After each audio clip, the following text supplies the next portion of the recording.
Old Yeller, Chapter 8. The man's name was Bern Sanderson.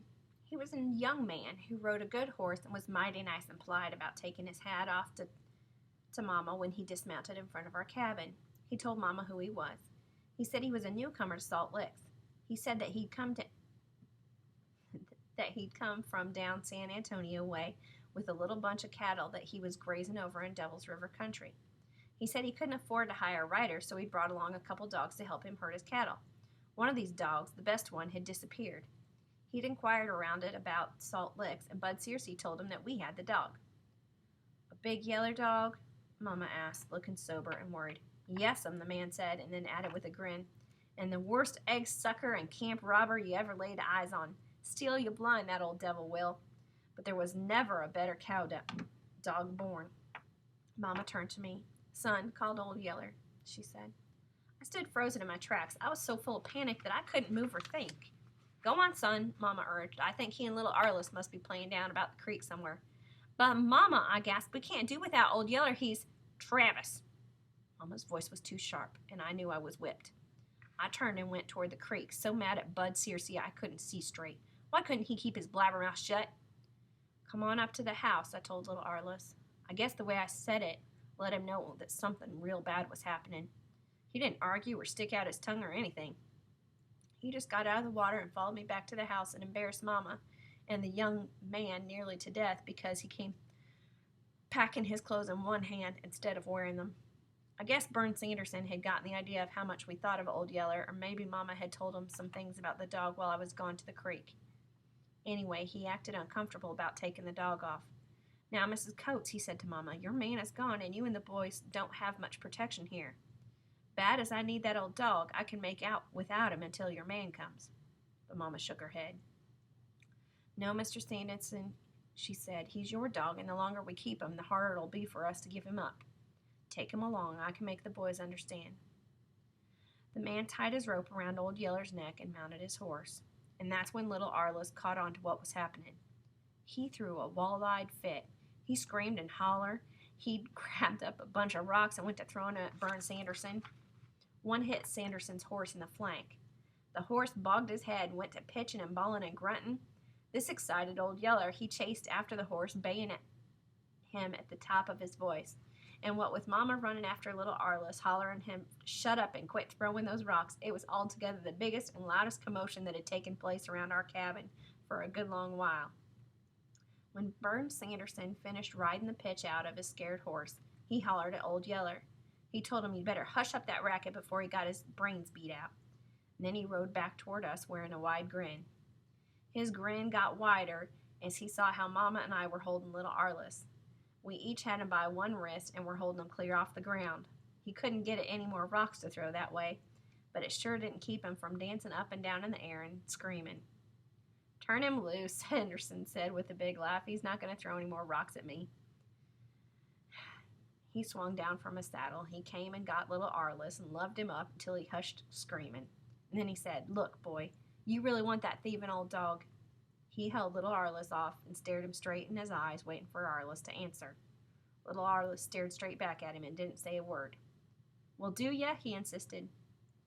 Finally, little Arliss nodded and then tucked his chin and looked away. All right, Bern Sanderson said. We'll make a trade, just between you and me. I'll let you keep the old rascal, but you've got to do something for me. He waited till little Arliss got up the nerve to ask what, and then he went on. Well, it's like this. I've hung around over there in that cow camp eating my own cook until I'm so starved out I don't hardly throw a shadow. Now, if you could talk your mama into feeding me a real jam-up meal of woman-cooked grub, I think it would be worth at least a one-eared yeller dog, don't you? I didn't wait to hear any more about it. I ran off. I was so full of relief I was about to pop, and I knew that if I didn't get out of sight in a hurry, this Bern Sanderson was going to catch me crying. Mama cooked the best dinner that day I ever ate. We had roast venison and fried catfish and stewed squirrel and black-eyed peas and cornbread and flour gravy and butter and wild honey and hog plum jelly and fresh buttermilk.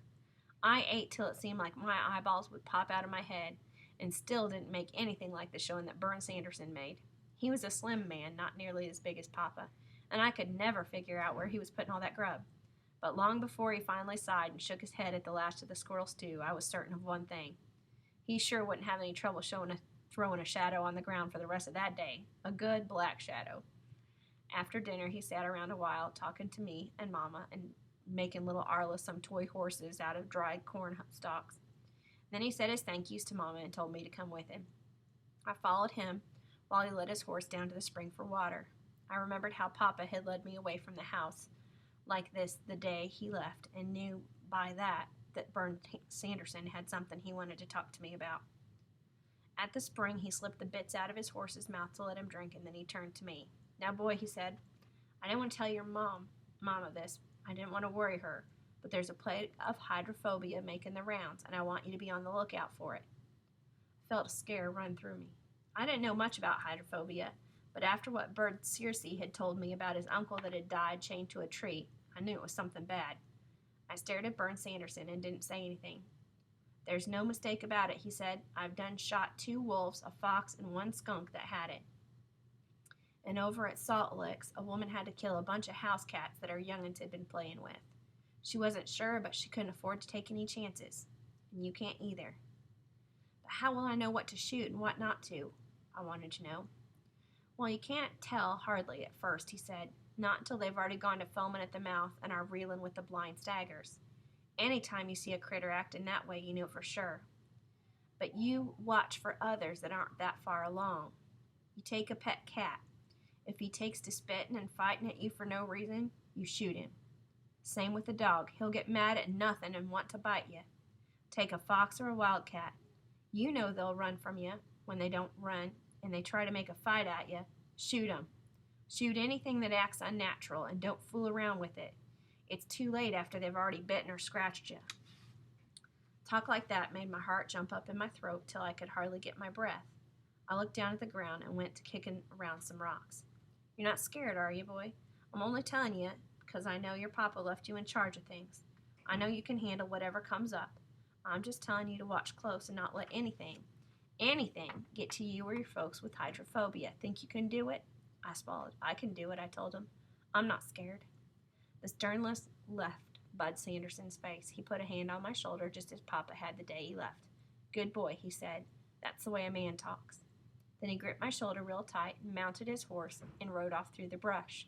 And I was so scared and mixed up about the danger of hydrophobia, it was clear unto the next day before I even thought about thanking him for giving us Old Yeller.